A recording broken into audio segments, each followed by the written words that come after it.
Hi all. Paddy Sport Review from last weekend's sport events. Start with the Premier League. The early match on Saturday, West Brom and Wolves. It was a great comeback by West Brom to beat Wolves. And I thought some of the defending in the second half by West Brom was brilliant. Especially some of the blocks that Bartley got in to get the result over the line. And I wouldn't be surprised now if Sam Allardyce gets West Brom out of a relegation hole, because he's done it before with other sides. But for Wolves, they're not the same team without Jimenez, and if they get a few more defeats, they could be in trouble. So they need to start winning matches soon. In the 3 o'clock match, Leeds and Brighton played very well. They were hard to break down, and they proved to be a threat on the break. They scored 1, they could have scored 2 or 3. But for Leeds, they need to find a way to break teams down, because every team Leeds come up against are doing the same thing. They've been hard to break down, and they're hitting Leeds on the break. I just think at the start of the season, Leeds were creating loads of chances of scoring goals, and they stopped doing that, and the chances they're conceding are leading to goals, and they're getting beaten. Plus, they make a lot of stocky passes around the back, and they shouldn't be doing this, because they get the ball away, and this is how you concede a goal. But I do think Phillips was a big miss in the midfield for Leeds, because he makes them tick in the middle of the park. In the half-5 game, Fulham and Chelsea, Fulham played well the first half, could have scored. And the biggest moment of the match was just before half-time, when Fulham got a player sent off. I think it was harsh, to be honest, because there wasn't much in it. In the second half, it was just a question of how long it'd be before Chelsea would finally score. They scored with 15 minutes to go, and Chelsea needed a result, and they're not playing well lately, and this result might give them confidence to go on a run. But I do think Chelsea will find it difficult to finish in the top 4 of the season, because they have lost a good few games. And Tino Werner is short for confidence. Like even in the second half, he was true on goal and he missed the sitter. Maybe he's regretting moving to Chelsea. And the 8 o'clock match, Leicester-Southampton. Leicester continued their good season with another 2-0 win. Like, they're not just a one-man team anymore. Like, if Vardy doesn't score, Leicester don't score. There's so many players now chipping in with goals, the likes of Barnes, Maddison, Tielemans. So this is great to see. At the back, they're rock solid. Johnny Evans, an experienced pro. He's a great defender. And I can't believe no one else came in for him when he left West Brom a few years ago.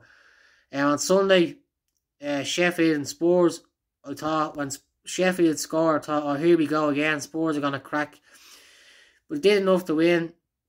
I thought Ndombele's performance in the match was outstanding. His first goal was good, but the second goal he scored was even better. The technique that he showed in this goal was brilliant. Like, a lot of people said, he was only putting it across the box. I think he knew what he was doing. He meant it. Brilliant goal.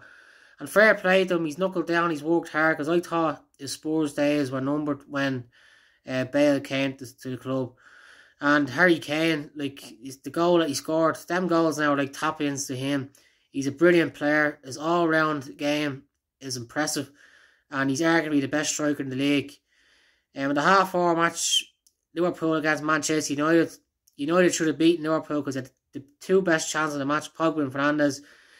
They should have scored one of them. And Pogba's got a lot of stick from fans over the last year or two. And this would have been a good way to answer the critics by scoring against Liverpool.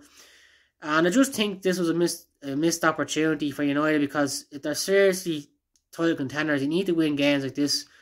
And it was a great chance to beat Liverpool, considering the injuries they have at the back, and with the strikers being out of form.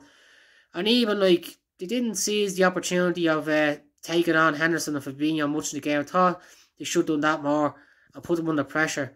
So to see how they would have reacted. But for Liverpool, like, one of the reasons why they've been good over the last few years, because the goalkeeper, and he proved that yesterday again. Some of the saves he made in the match was brilliant. When you play Henderson centre half, you miss him as a midfielder, because someone was passing is outstanding, and Shaqiri tired as the match went on. And, like, this is because he hasn't played much football lately. The the front three over the last few years by Liverpool have been brilliant. Like the goals they've scored, other chances they've created. Like I just think at the moment, they're a bit lost for confidence and they're complicating things by taking extra touches.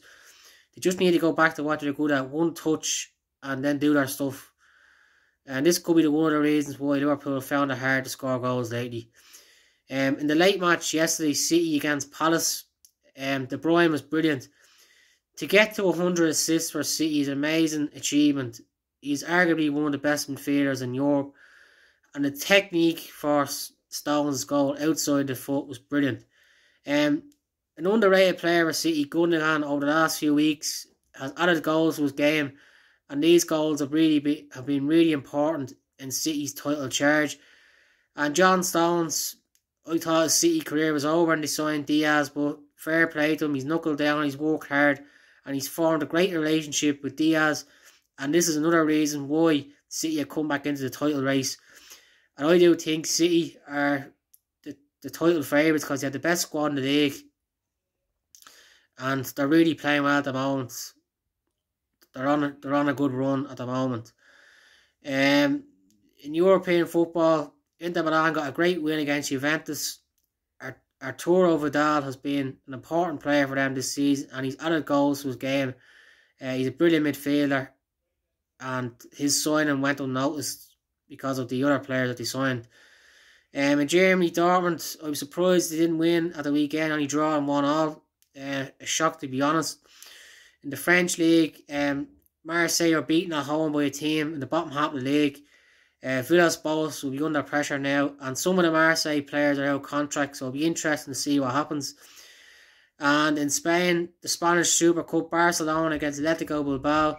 Griezmann scored 2 goals in this match. I do think he's Barcelona's future number 9, but for Messi, I know he's been a brilliant player at Barcelona and all the stuff he's done, and everybody says he's the greatest player ever. I do get that, but I just think he's had enough at Barcelona. I don't think he wants to play on a Ronald Koeman, and I wouldn't be surprised if he moves in the summer to City. And the snooker, the Masters, what a shock. Your man Yaman beating Higgins in the final of the Masters.